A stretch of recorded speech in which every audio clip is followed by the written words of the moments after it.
I was thinking, like, we're about to go do a test here, which I'm really excited for. We're going to take this thing up into the hills and do a little demonstration. As long as you can balance, keep yourself on the vehicle, like, you'll do just fine. Yeah. Point your handlebars where you want to go, and that's where you end up going. And then don't whiskey throttle. Don't accidentally pull the throttle more than Whiskey throttle. I've heard of liquor cycles before, but now we're gonna whiskey throttle. Yeah, whiskey throttle is when you pull the throttle really hard and you just do a wheelie. Goes straight into a brick wall. Yeah. Because we're front wheel drive, it won't do a wheelie, but it will like burn rubber and take off. Oh wow. Okay, so this is serious. All right, and cut to catastrophic accident. Not gonna happen. Not gonna happen. Griffith Park in 3, 2, 1. Let's go.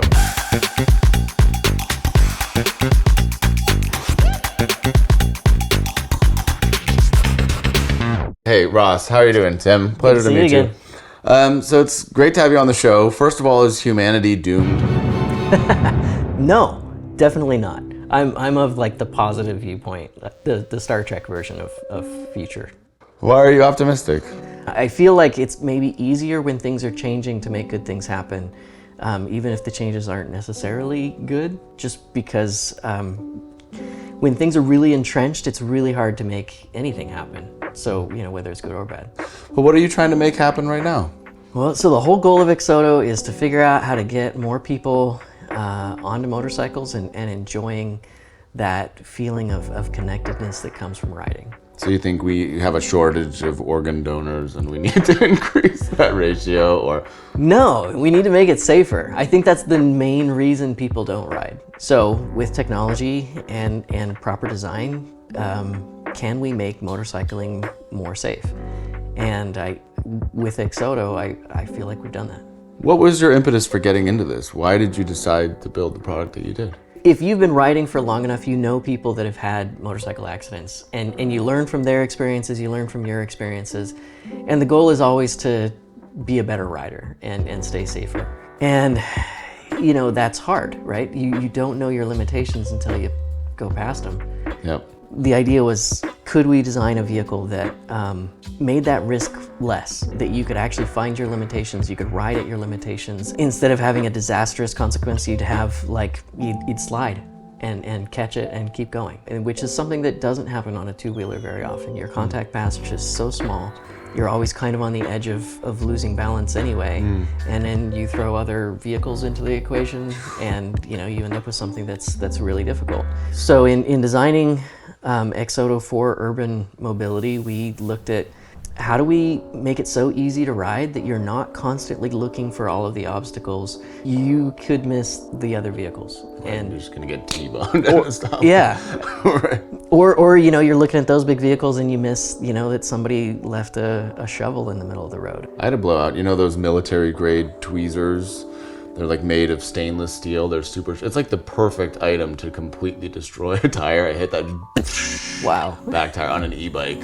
Wow. Horrible. Yeah. Instantaneous. Like branch cutters? No, tweezers. But there's a military grade. It's made of like 2 strong pieces of stainless steel with a sharp. Like a surgical tweezers. And it's so strong that if it just went sideways and immediately just ripped a 4-inch gash into the tire. Like there's all the air out. What part of town were you in? Riding along the LA River. Oh, okay. On that bike path. Yeah. The famous one. Right. Well, at least it was only medical tweezers. Yeah, exactly. I know, it could have been way worse, right? Somebody threw a lighter at me right after that. But yeah, it's funny you mentioned that because there was a time I had a lot of friends who were interested in riding motorcycles, a lot of friends. And I was riding motorcycles, and it's the most fun thing in the world, but it's also terrifying. You kind of feel, especially when you go faster, you feel like you're on the edge of meeting God. It's like, this is the greatest, it's what must be what heroin feels like. It's like the greatest feeling in the world, but also feels completely unsustainable. Very temporary. Right. And so I was actually on my way to getting my motorcycle license, and the exam to get my motorcycle license actually high-sided in the exam. And I landed and I rolled and I got that skier, so I broke my thumb. And I still don't have a ligament in this thumb from that. And then that was like, maybe you shouldn't really do that anymore. So tell me about the sweet spot that XOTO is trying to fit into here. Riding motorcycles, I feel like just their basic design being rear wheel drive mostly and being really high center of gravity, they're designed for, out in the country, open roads, 45 to 75 miles an hour. That's where most motorcycles live. I was coming at it from like, all right, well, what would be the ideal vehicle for the environment that I'm in? The average car traffic's 35. Okay. And so, if you're going 30, that means you've got people honking at you. Yeah, you've got people riding your tail. Getting really upset at you. Right, yeah. Especially in LA where people are not super friendly. No. And so it's just really not like an enjoyable experience. And then there's the issue that like most bicycles don't have like rear view mirrors, and they don't have turn signals. They don't have DOT approved brakes. They don't have tires that are large enough to really deal with the the giant potholes and things that we typically see around town. We don't get a lot of like rain, so we don't get a lot of mud puddles and things, but I mean, I'm still amazed at how often we have like a pothole filled with water, even though it hasn't rained in ages. But anyway. Water, you hope it's water. You hope it's water. Some you don't know form what of it liquid. Is. Yeah, a liquid we can say. So I don't really feel safe on e-bikes, and so I wanted to figure out, well, like, what can I make that still kind of gives me that open freedom that I enjoy from a motorcycle, but doesn't make me feel like I'm gonna get run over by the average driver, LA driver. So XOTO isn't really a motorcycle in the sense that you don't need a motorcycle license to ride it. You can drive it with just a driver's license, and that is specifically because it's a three-wheeler. So it's unlimited for speed as far as legality is concerned. We've limited it to 45, but we have DOT-approved brakes, we have turn signals, we have rear-view mirrors, we have stability that's better than any e-bike you've ever ridden. We have a really low center of gravity, so you can actually do like a 45-degree lean at like 5 miles an hour, which is speeds that are really relevant for urban riding. And obviously at 45 you can still do the same 45-degree lean, and so you can actually really, like, the thing that I enjoy about riding is the leaning. I think that's what most riders enjoy. It's not the feeling like you're about to die. Elbow down. You could literally drag a knee like at 2 or 3 miles an hour. Oh my God. How do you trust that? How do you trust that it's gonna be? Because that sounds a little terrifying. It's finding your limit, right? Yeah. So it's that whole idea of like, can I lean this far? Can I lean that far? Yeah. How far over can I lean? And often that takes about 5 to 10 minutes. I'll take someone to a parking lot where it's really open and empty, and I just say, all right, just lean as far as you can go. Yeah. And it will hold you up. And the first couple times someone thinks they're leaning, right? They're like, oh, I did 5 degrees of lean. Like, that's more than you typically lean on a motorcycle anyway. On a motorcycle, the average rider leans about 5 degrees, unless they're doing like canyons or something crazy. I want to talk to you about this third wheel. It's a concept I'm fascinated by. Sometimes when I go have dinner with my wife and her yoga instructor, Guillermo, she'll refer to me as a third wheel, so I want to understand more about the concept. Yeah, I mean, third wheels aren't often thought of as like a super great thing. In the case of XOTO, I feel like that is the thing that gives you the stability. And the reason that third wheels aren't super great is they often make it so that you can't really behave like a motorcycle. So one of the goals with XOTO was to figure out, could you give a vehicle stability without making it just like no fun, which is what most three-wheelers are.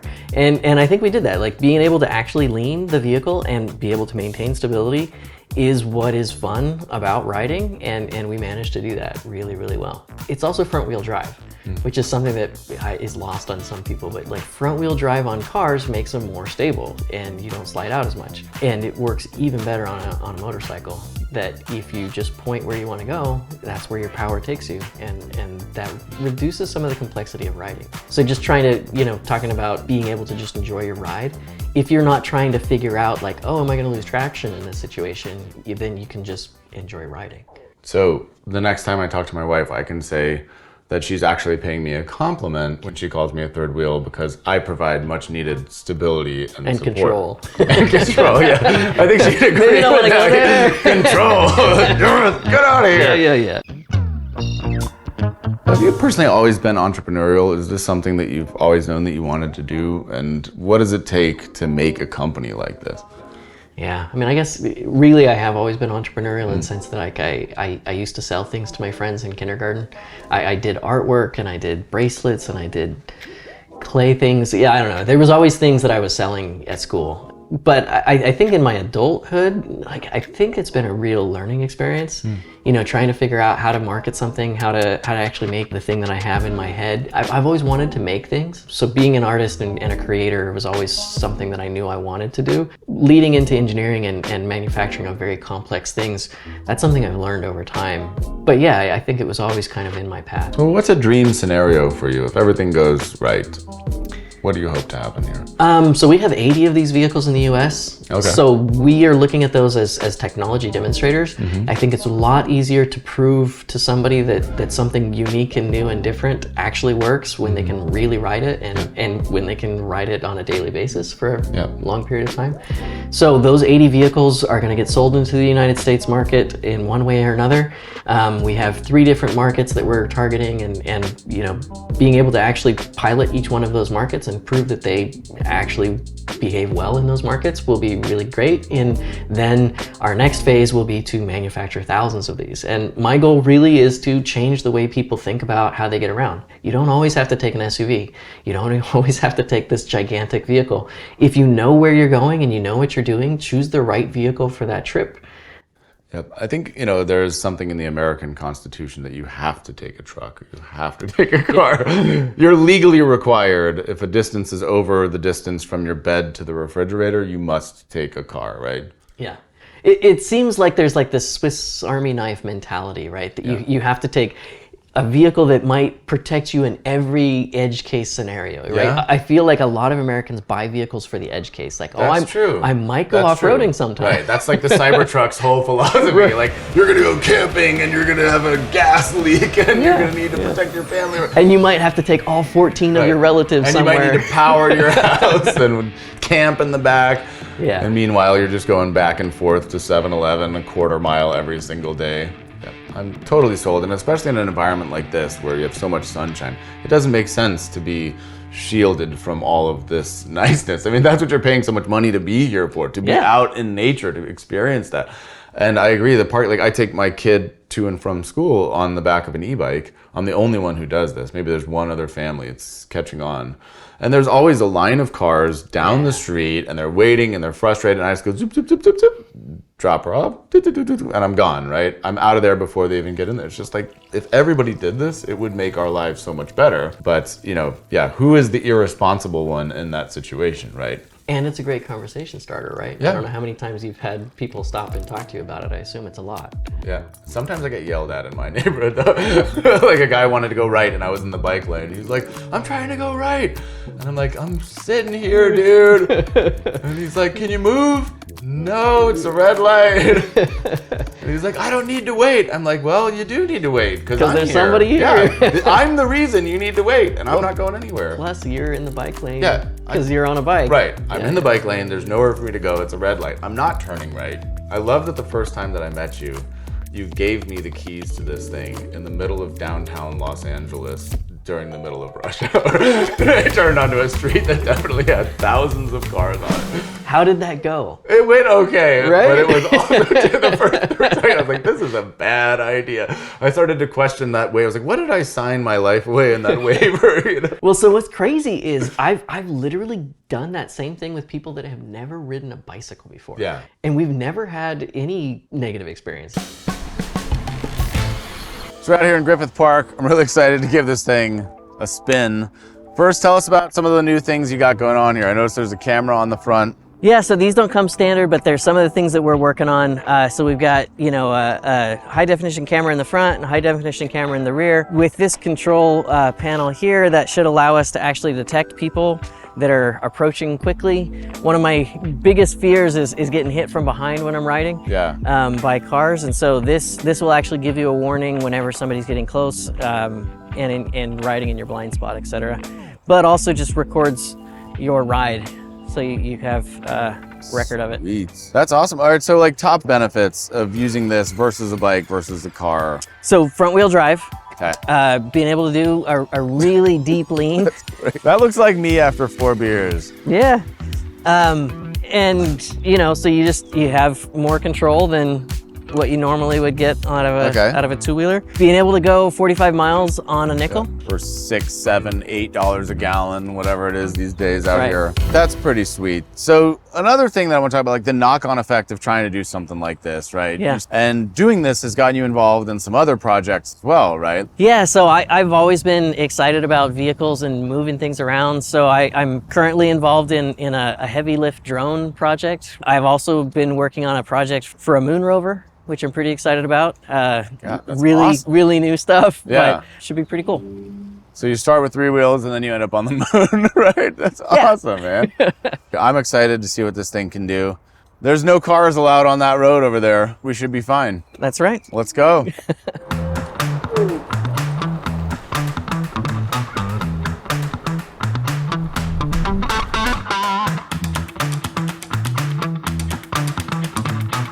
Well, Tim, super awesome to have met you, man. Thanks for roping me into your demo downtown. It was worth it. And no, I didn't crash, okay? Super novel. I can't wait to see more of these out on the roads. I think more people need to get outside in nature because at the end of the day, right? This is what it's all about. Yeah. So, sold. All right, thanks for joining me. And with that, guys, the official podcast is over. Do I look comfortable? Because I don't. I'm trying to not look too man-spready. Yeah, that's right. Hi, guys. What are we gonna do?